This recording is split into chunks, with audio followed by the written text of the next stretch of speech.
Hola, buenas tardes. ¿Está bien así la luz, Claudio? Es la de ahí que mata bastante los ojos. ¿Puedes bajar un poco aquella? Perfecto, gracias.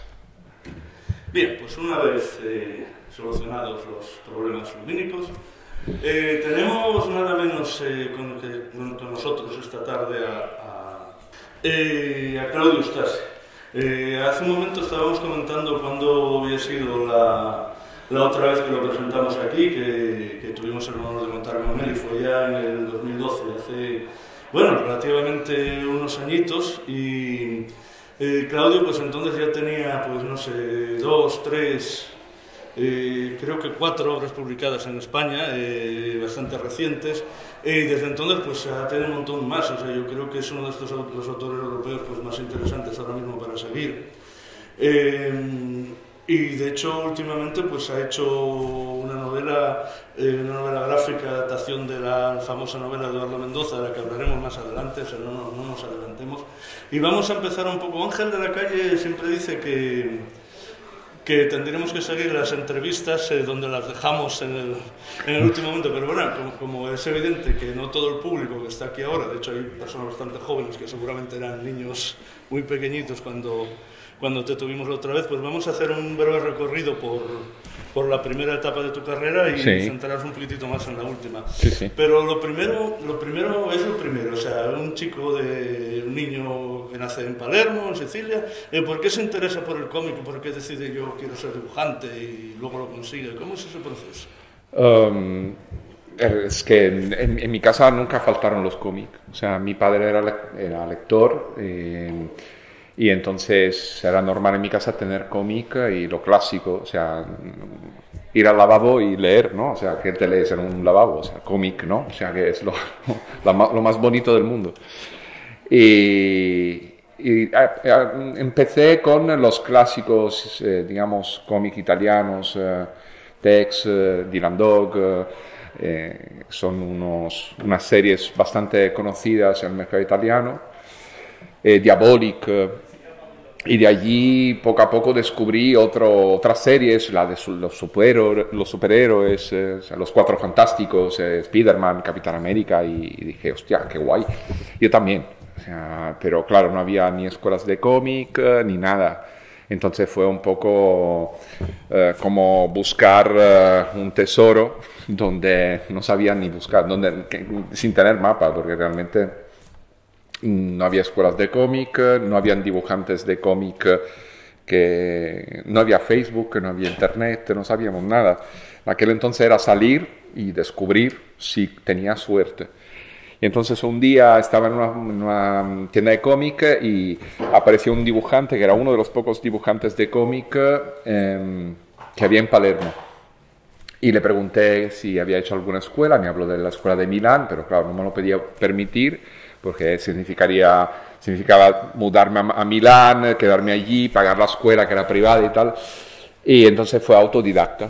Fundamentalmente picaba de aquí y de allí, me iba a los festivales, hablaba con los autores.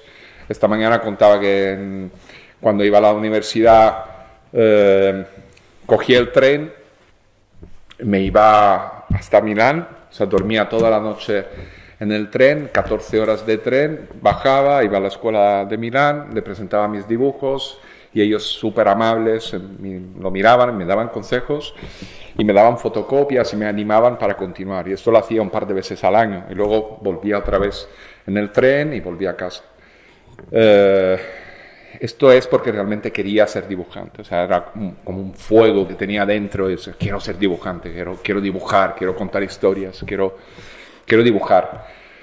Y empecé con pequeñas cositas, pequeñas historias, todavía queda alguna revista en Italia, entonces de allí empecé a publicar 4 páginas por aquí, 5 páginas por allá, hasta que el primer trabajo largo fue Brancaccio, que, bueno, aquí veis los estudios de personajes de la historia, que habla del barrio donde yo me crié, y habla también de la situación mafiosa que hay en Italia y lo que puede desarrollar en un pequeño barrio de la ciudad. Bueno, más o menos. Sí, hablas de Brancaccio, la primera la obra con la que, bueno, en un momento dado te descubrimos tu publicación en España, no es el guión tuyo, sin embargo, ¿qué hay de eso que nos contabas ahora? De eso, de ese barrio donde te criaste, supongo que bastante, pero ¿cómo enfocaste? Porque cuando es tan cercano o tan próximo, ¿qué hay de lo que tú viviste siendo ese niño que vemos en Sí. Sí, es que es verdad, el guión no es mío, es de Giovanni Di Gregorio, pero digamos todo nace por una exigencia que yo tenía de contar una historia que hablara de mafia, pero no a la clásica manera como El Padrino, para entendernos. No quería dibujar el clásico jefe de la mafia con su fusil, con su coppola, que es la clásica gorra siciliana. Eran estereotipos que no me gustaban. Quería contar lo que para mí era realmente la situación mafiosa que vivíamos allí, en aquel barrio. Entonces estuvimos hablando con Giovanni muchos ratos y decidimos hacer una historia donde incluso la palabra mafia no existe, o sea, no hay, sino los actos mafiosos. Y de allí nació esta historia, son 3 capítulos y cuentan una realidad de un barrio donde yo viví, me crié durante mucho tiempo, más de 20 años. Sí, no, te decía eso, la historia no es tuya, pero en cierto modo... Es que fundamentalmente habla de mí, o sea que Giovanni me preguntaba, ¿esto cómo funciona? ¿Esto cómo se hace? ¿Esto qué hacen? Y claro, yo tenía experiencia directa. No te decía, luego seguiste, la siguiente obra es por eso me llamo Giovanni. Sí.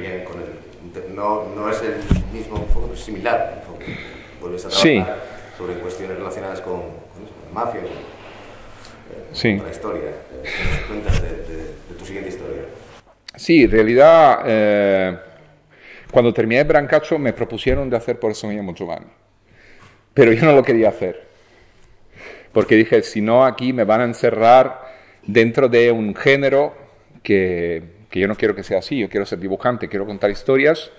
Ha ocurrido que me interesaba contar la historia de Brancaccio en mi barrio, pero quería contar otras historias.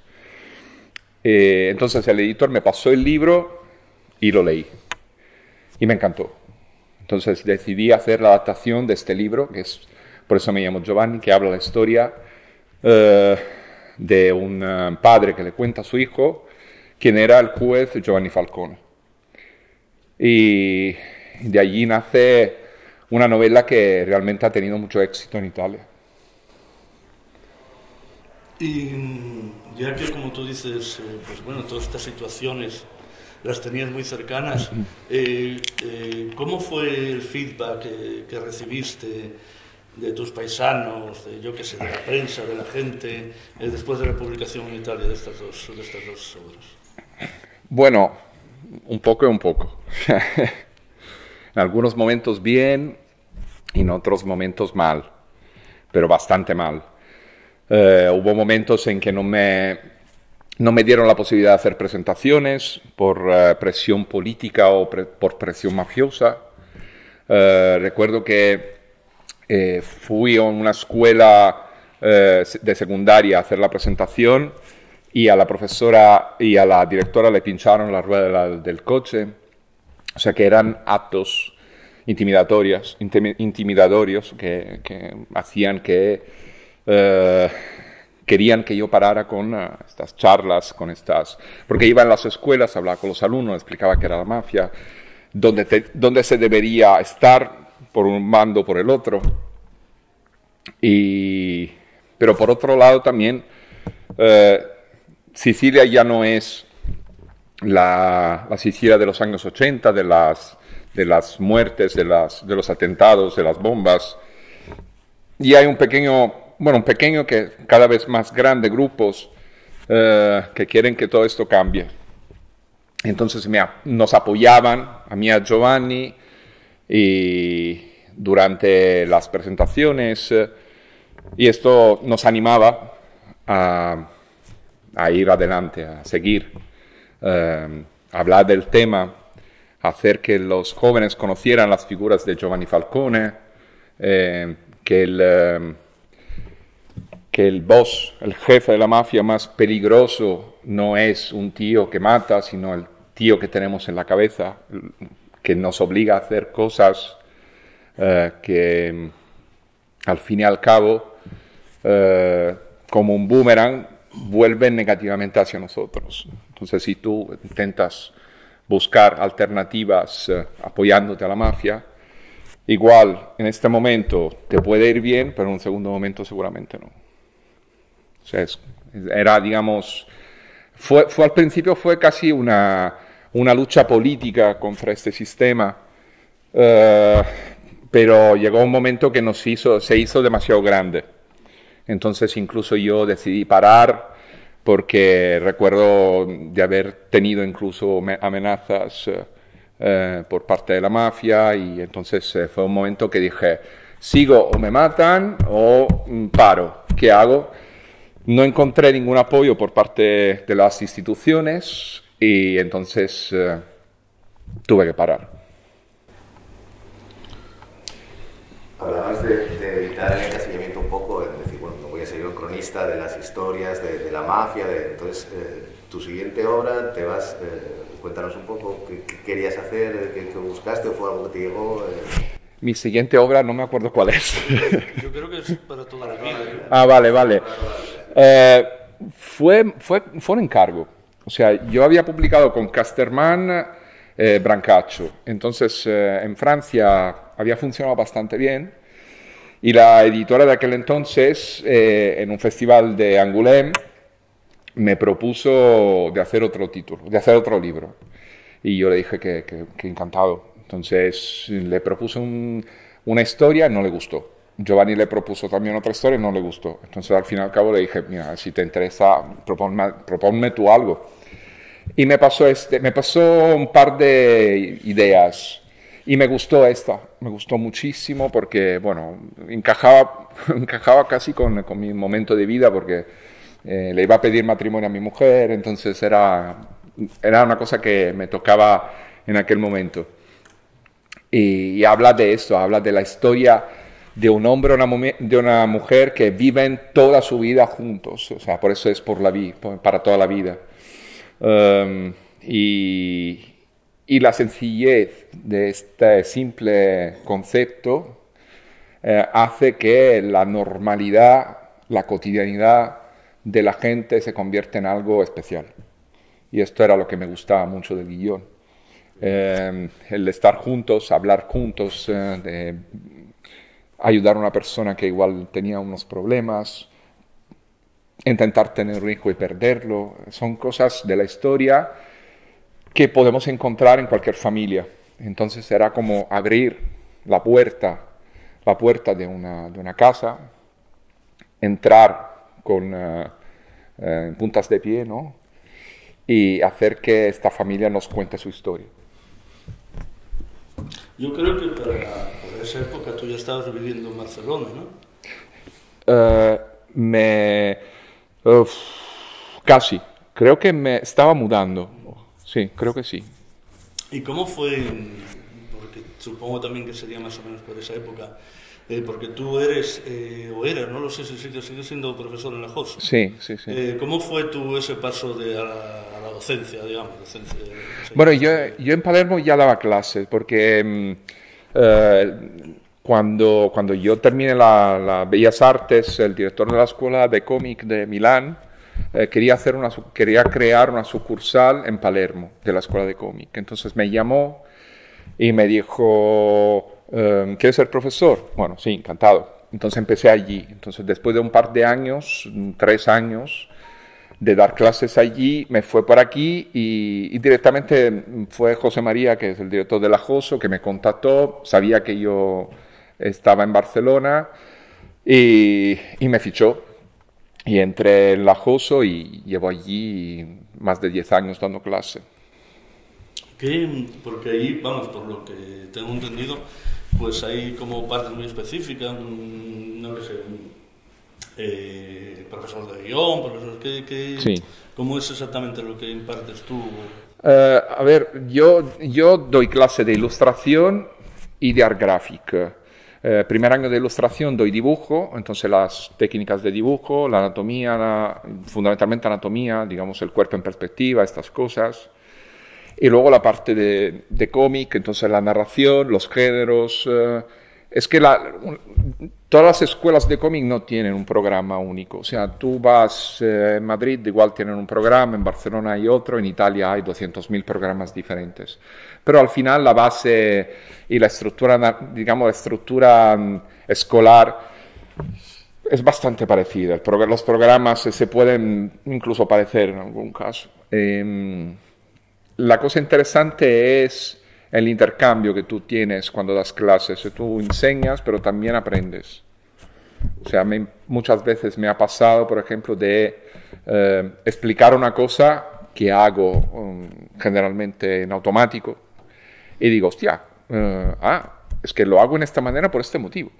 No me había dado cuenta.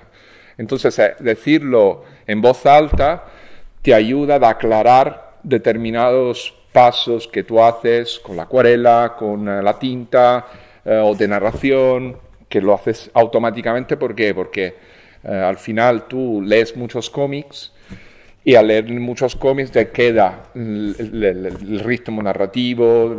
Si quieres hacer un ritmo narrativo que se acerque más al manga o se acerca más al cómic americano, entonces vas aprendiendo. O sea, esto es la cosa más interesante. Y luego te pasa de todo. Te puedes encontrar con alumnos que terminan la escuela, después de algunos años incluso se convierten en colegas o colaboras con ellos. Y esto está guay, o sea, porque al final lo grueso, digamos, la cosa gruesa del trabajo lo han hecho ellos. Pero te da satisfacción ver que has aportado un granito de arena, ¿no?, a su carrera. Has trabajado, estamos viendo imágenes, bueno, estamos viendo imágenes de tu etapa Bonelli, que hemos saltado. Sí, yo lo veo en el... Tú nos comentaste un poco, llegaste a trabajar con Bonelli, lo que es el cómic más popular. Italia es uno de los países que todavía no conozco mucho, pero todavía en Europa tú paseas por Roma, cuando vas de turista y te encuentras esas mesas que venden souvenirs y crucifijos y fotos del Papa y Dylan Dog, son maravillosos. O sea, lo que te voy a poder encontrar el TVO en la calle, ¿no? Es algo fascinante. Entonces, cuéntanos tu experiencia en Bonelli. Sí, bueno, los crucifijos todavía no lo he dibujado, pero no descarto que en un futuro igual me dan esta posibilidad. Así como en un país como España el cómic se ha ido al gueto, es difícil, ahora parece que grandes superficies recuperan el TV más, pero en Italia todavía yo como turista pasear por Roma y encontrarte pilas de text de Dylan Dog, o sea, ver todavía el TVO al alcance de aprecios populares. Sí, yo siempre me he preguntado por qué pasó esto en los dos países, y los dos países vivieron momentos diferentes. O sea que en los años 80 hubo una implosión del mercado de todos tipos, el mercado editorial, tanto en España como en Italia. Pero en Italia sobrevivió en los kioscos, en España desapareció. La respuesta que hasta ahora me he dado es que es un tema de afección. O sea que en Italia Tex y todos los otros personajes de la Bonelli, como Dylan Dog, Nathan Never, Martin Mister, Dampir, de alguna manera se creó como una ficción con el lector, un amor con el lector. Y el lector consiguió dar, por ejemplo, a su hijo, o al nieto, o al sobrino, ¿no?, la herencia de hacer que se pudiera enamorar de estos mismos personajes y hacer esto que el cómic siga siendo entre los más vendidos del mundo. O sea, Tex, por ejemplo, yo todavía no me creo cómo es, o sea, es que vende 200.000 copias al mes. O sea, es un TVO que vende hay 200.000 personas que cada mes compran este TVO. Dylan Dog vende 120.000, 150.000 copias al mes. Dampir, que es la serie donde yo he trabajado hasta hace poco, vendía entre las 30.000 y 50.000. O sea, son números muy, muy altos. Es verdad que también el cómic es barato. O sea, estos cómics son bastante baratos porque por 3,50 €, 4 € te puedes comprar un cómic de 100 páginas. Igual eso se podría comparar con el manga, ¿no? Proporción, precio, números de páginas. Y nada, pasó que el editor de Dylan Dog, que estaba aquel entonces, le gustaba mi trabajo y me contactó. Y me pidió si quería dibujar un Dylan Dog. Y yo dije, por supuesto que sí. Y hice la prueba, me ficharon, dibujé una historia y yo pensaba que se acababa allí y en cambio no. O sea, llegó el editor de Dampir y me dijo, mira, en Dylan Dog ya tienen bastante dibujantes, no quieren añadir más autores, pero yo necesito dibujantes, si te quieres pasar a la serie, encantado. Entonces me pasé a la serie de Dampir y estuve allí 7 años dibujando. Y el año pasado le pedí una pausa para poder, bueno, hace un par de años pedí una pausa para poder empezar a volver a dibujar mis cosas. Pero experiencia fantástica, he aprendido mucho, muchísimo. Del cómic popular se aprende muchísimo. Si tienes la mente abierta, puedes aprender mucho. Sí, bueno, luego trabajos más personales, el siguiente después de Para toda la vida es La banda Stern. Sí. Trabajas con otro guionista. ¿Cómo son tus relaciones con los guionistas? ¿En qué método de trabajo? ¿Hasta qué punto interactúas con él? ¿O depende de cada guionista? Cuéntanos. Bueno, depende de cada guionista. Giovanni es como un hermano para mí. O sea, realmente Brancaccio, nosotros decimos siempre que es un trabajo a media. O sea, que él escribió una parte, o sea, yo escribí una parte y él dibujó una parte. O sea, es como que realmente lo hicimos a 4 manos, porque estábamos allí cada día en la mesa, cambiando, modificando esta viñeta, porque no lo hacemos en esta otra manera. Entonces, sí, es mi testigo de boda, para que entiendas.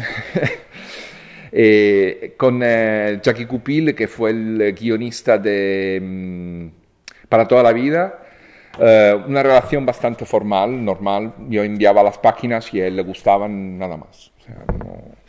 Y con Luca Enoch, para mí es uno de los mejores dibujantes y guionistas que hay en Italia y fue un honor poder trabajar con él. Y él me dio muchos consejos, sobre todo por la parte narrativa. Y es un tío que utiliza muchísima documentación y creo que en el cómic se nota. Y es un tío que cada vez que tenía un problema me ayudaba a solucionarlo al minuto 0. Así que espectacular. O sea, fue un gran trabajo, muy difícil, muy difícil. Banda Stern, a nivel, digamos, de trabajo por documentación, fue uno de los más complicados.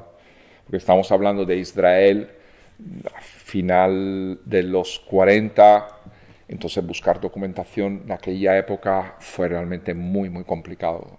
Compré muchos libros, vi alguna peli, pero fue muy complicado. Una época más compleja y con diferentes prismas. Exacto.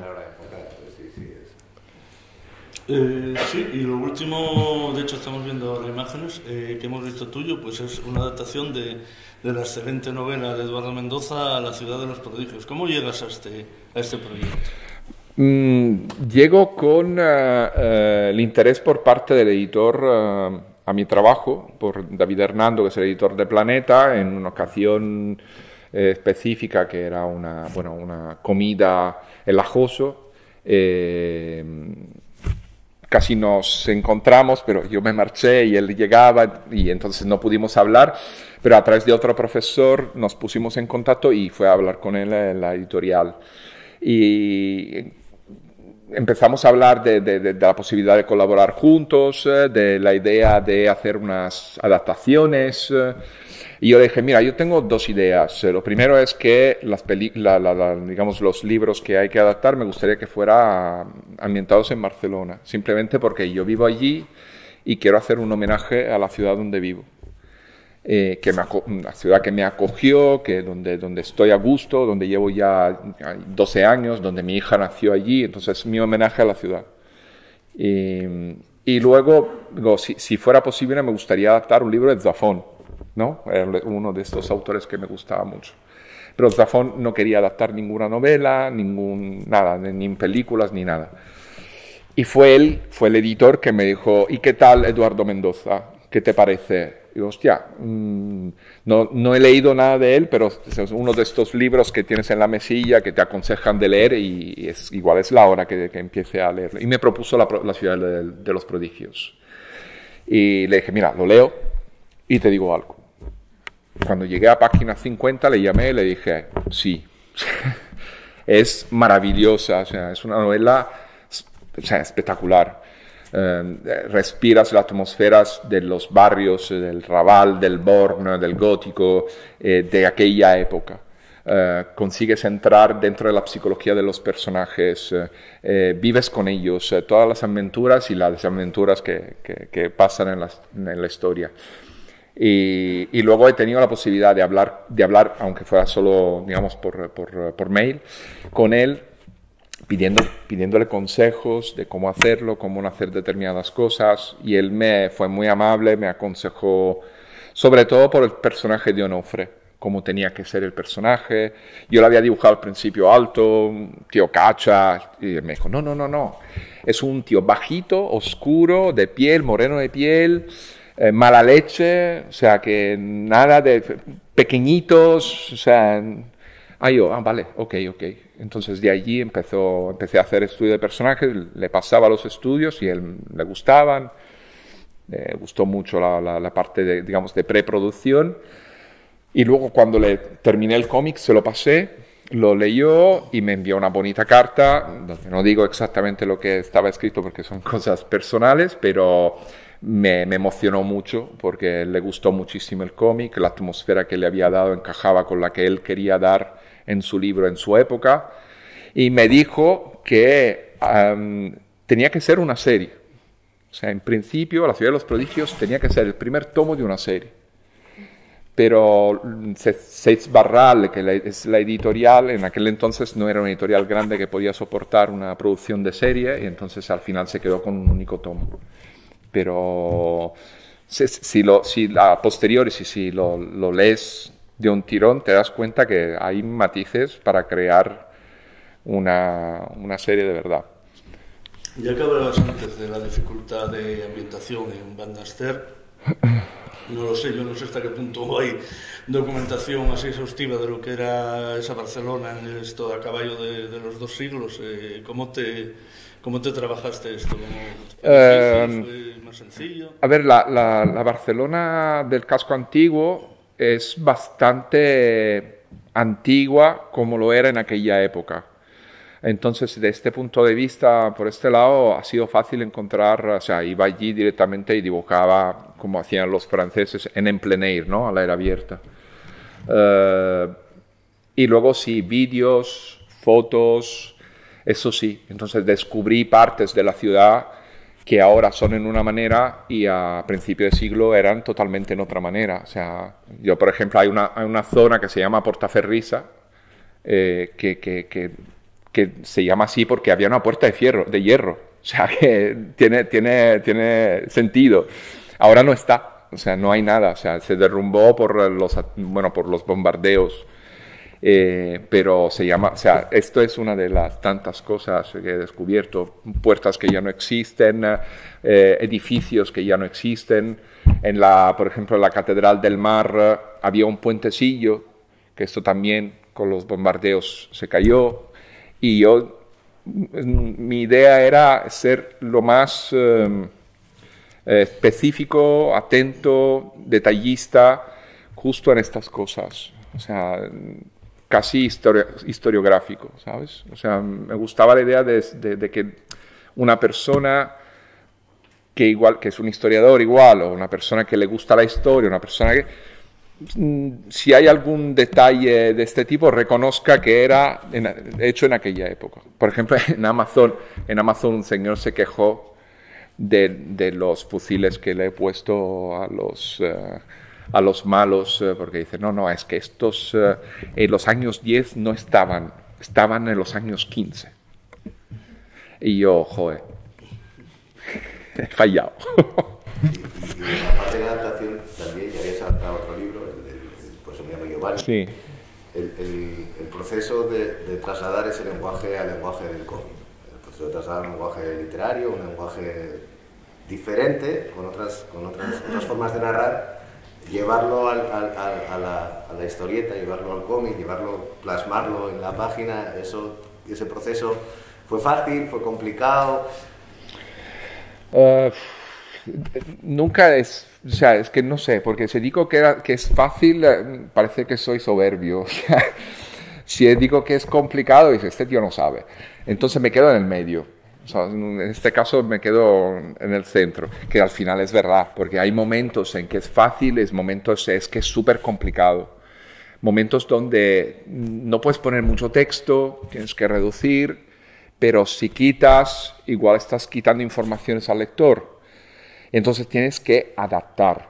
Por eso allí llega, digamos, un trabajo de guión que es bastante profundo, donde tienes que modificar cosas, donde es una exigencia. En la Ciudad de los Prodigios, por ejemplo, Mendoza es un genio literal, pero cuando lo representas gráficamente, el riesgo es que pueda resultar grotesco, porque tiene una ironía, ¿no?, mezclada con el género negro, que si no sabes pesar bien, equilibrar bien las dos partes, el resultado puede ser grotesco. Yo veo dificultades. Por eso entonces cuando lo leí dije, vale, me lo vuelvo a leer. Entonces lo leí 2 veces. Y aquí tenía 2 posibilidades. O enfocaba más por la parte irónica que tiene, o enfocaba más por la parte de género negro. Preferí la segunda. Entonces todas las partes más irónicas las quité o la modifiqué. Y allí estaba el riesgo, que igual no le gustaba. En cambio sí que le gustó. Entonces he tenido suerte. Tanto como para, no sé, si en un futuro te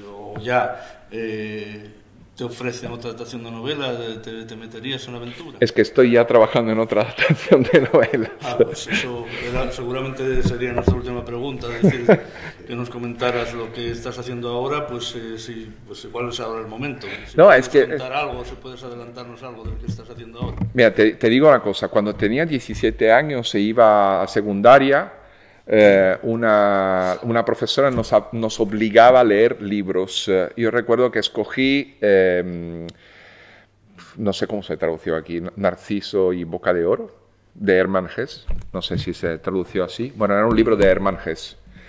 Y cuando lo terminé, cuando se terminaba se tenía que explicar en clase. Yo adapté el libro en ilustraciones. O sea, era una cosa que siempre me habría gustado hacer. Entonces, a mí me encanta adaptar libros, porque soy un lector, leo mucho. Entonces, en algún caso, visualizo tanto la historia que estoy leyendo que me da gana de parar de leer para empezar a dibujar los personajes. Y sí, estoy con otra adaptación, siempre para Planeta Cómic. No puedo decir qué es de momento, cuál es el título, pero puedo decir que es otro autor español con una historia ambientada otra vez en Barcelona. Que mi idea si lo consigo, hacer una trilogía barcelonés. Y hay una obra tuya que yo creo, a ver, espero no equivocarme, que no está publicada aún en España, que es... Rosario. Sí, Rosario, con el mítico Carlos Sampaio. Sí. ¿Cómo es trabajar con este hombre que está en los altares? Sí, es que la historia con Carlos es muy rara, porque yo soy muy fan de Alex Sinner, que es un cómic hecho por 2 argentinos. No sé si conocéis a Alex Sinner, pero es una de las series más importantes de género negro que existe. Y cuando me mudé a Barcelona descubrí, casualmente, que Carlos Sampaio, el guionista, vivía en Barcelona. Entonces le escribí un mail pensando, digo, este tío no me va a contestar nunca. Y me contestó. Me escribió, me dijo, tomamos un café un día, y nos hicimos amigos. Entonces, de vez en cuando salíamos, nos tomábamos un café, íbamos a comer juntos, hablábamos de todo, de política, de libros, de historia. Él es un cultor de la música jazz y blues, y hablábamos de música, y llegó un momento que él me dijo, tengo una idea, tengo un proyecto. Él había dejado de hacer cómic, o sea, él lo había dejado. Entonces me dijo, tengo una idea, tengo un proyecto, va a ser mi última historia y quiero que la dibujes tú. Y yo allí estaba como, o sea, una ilusión increíble, porque uno de mis guionistas favoritos que me propone trabajar con él, yo ya ser su amigo ya era bastante, pero poder trabajar con él era algo increíble. Y nada, empezamos a trabajar sobre este proyecto. Se vendió al minuto cero en Francia. Bueno, en Francia, Sampaio y Muñoz son súper importantes. Se vendió en Italia, porque allí también Coconino Press, que era la editorial que publicaba a estos dos autores, nos compró el proyecto. Pero en España todavía no ha habido posibilidades de publicarlos. Es muy raro, pero bueno, a veces pasa, o sea, no pasa nada. Ya que no lo conocemos y que yo no domino esas lenguas bárbaras como el francés o el italiano, cuéntanos un poco de qué va la historia. Sí, es una historia ambientada en la ciudad de Rosario, en Argentina. Y es la historia de este violinista que se enamora de una mujer. En aquel entonces, en los años 30, Rosario estaba considerada como la Chicago, ¿no? Digamos, del Sudamérica. Y entonces había un grupo terrorista israelí que raptaba mujeres y les llevaba a prostituir. Entonces raptan a esta mujer y el tío se vuelve loco y se une al un grupo anarquista que lucha en contra de ellos para sacarla del apuro. Y por allí va la historia, por allí es como un rescate de la mujer amada, ¿no? O sea, y luego en el medio hay de todo. Hay incluso que me enviaba páginas enteras así, donde me explicaba cómo se hace un buen asado y cómo dibujarlo bien. O sea que... pero fue súper divertido, porque te podías encontrar realmente una página de guión donde te decía en 3 líneas lo que pasaba, o páginas de guión de 4 páginas, donde te decía, yo qué sé, realmente cómo asar un cerdo a la parrilla, o cómo iban vestidos los gángsters en aquella época, qué tipo de guantes utilizaban, qué tipo de zapatos utilizaban, con mucha documentación y con muchos detalles. Bueno, toda esta paralización que hemos sufrido, confinamiento, etcétera, etcétera, y cómo funciona un poco, tienes aparte la respuesta del autor de Mendoza, que decías que te había gustado la obra que habías hecho, tienes respuesta, tienes retorno respecto a cómo va funcionando, críticas, que te llega de la Ciudad de los Prodigios, última obra aquí. Sí, bueno, momentáneamente el editor me dijo, bueno, hay que decir que el cómic salió una semana antes del lockdown. O sea, menuda suerte, o sea, realmente. O sea, el cómic salió, lo pusieron en las estanterías y cogió polvos durante los meses que estuvimos confinados. Pero, en cuanto se desbloqueó todo y volvimos a la, entre mil comillas, normalidad, ha habido buenas respuestas, o sea, que es de críticas y de público. O sea, que las ventas van súper bien, inesperadas, pero bueno, súper bien. Y la crítica también. Bueno, no sé si quieres... No, yo creo que es que ya nos queda tiempo. Si quieres, nos echan. No, bueno, viene un compañero enseguida. Vamos a seguir disfrutando de cómics. Sí, vamos a seguir disfrutando de la presencia de Claudio. La verdad es que es un lujo para nosotros que esté otra vez aquí. Gracias. Con nosotros, que nos cuente ese proceso creativo que a veces desde la perspectiva del lector nos interesa, ver cómo afrontáis los autores la creación de una obra, sea una adaptación, sea una obra original, cómo es ese trabajo con el guionista, cómo es el trabajo de dibujante, ese trabajo solitario de autor que quieras que no al lector, pues bueno, también nos interesa mucho, y agradecerte, por supuesto, que estés aquí con nosotros. Un placer. De tu estancia aquí y nada, yo creo que debemos despedir a Claudio con un fortísimo aplauso y darle las gracias por estar aquí. Gracias.